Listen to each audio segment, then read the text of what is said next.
The future First family got an early gift on Christmas Eve, a standing ovation at midnight mass. Mr. Trump and his wife Melania enjoyed a warm welcome, as you can see there, from churchgoers. But can their faith in the president-elect heal a divided nation? Joining us now to answer that is Trump's longtime spiritual advisor, Paula White, who's also chairwoman of Trump's Evangelical Advisory Board. Good morning to you. Thanks for being with us. Good morning, Abby. It's so good to be with you today. So help people understand that moment we just showed where he went into that church in Florida, something that means a lot to him and his wife Melania. They were married there back in 2005. He's been going to this church for a number of years. How special was that moment of them walking in as being president-elect now?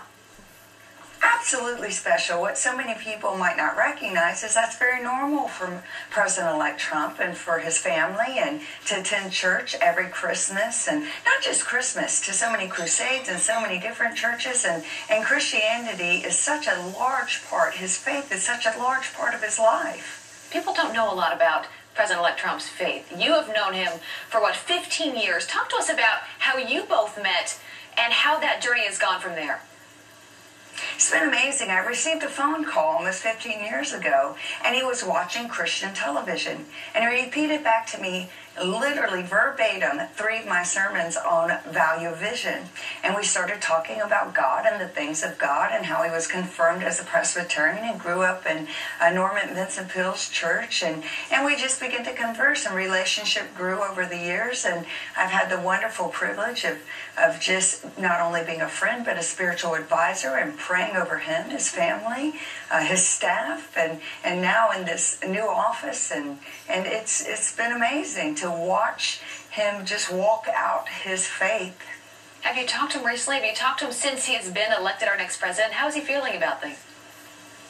He's feeling great. I did. I talked to him yesterday, wishing him a Merry Christmas and praying over him. And I've had the wonderful privilege of being up at Trump Towers every single week, because in the faith community, President-elect Trump not only embraces his own personal faith, but he's not giving us just a position, but he's integrating us with policy, with positions, with his administration, he's hearing the voice. There's so many prominent pastors in this country that the day after the election, they were calling me saying, "Hey, President-elect Trump just called me and wanted to say thank you." And we know it was unprecedented. 81% of evangelicals got out and voted, an extra 3 million people. So, I mean, it just speaks volumes to say he's a friend to us and we are a friend to him. And so he's opened up his office and his life and his table. And there are so many people I've watched, just literally hundreds of pastors, pray over him, stand with him, advise him. He's always taking the calls. And so this is a great time, and I believe this next year is going to be unprecedented for what we will experience, being able to see a partnership between government and people of faith. Well, your optimism is so refreshing. You've seen the polls out, though. Fox News has done a recent one showing that not everyone feels as optimistic, that many Americans are feeling so divided right now. What is your advice to them, as you know President-elect Trump better than most anybody, and you know his spiritual side? How will that help him be able to heal this nation in time of division?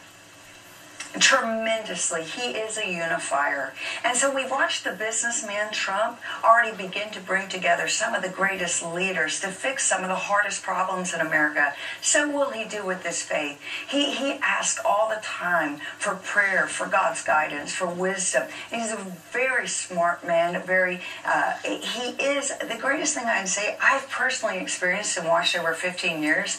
He'd bring people that would be on the most opposite sides, maybe polarized, and bring them together for solutions. He does solve things. He's one of the greatest leaders I've ever been able to experience. So I believe we're going to see so much reconciliation in so many areas. Well, some powerful words. He'll serve us well. It was great to have you here this morning.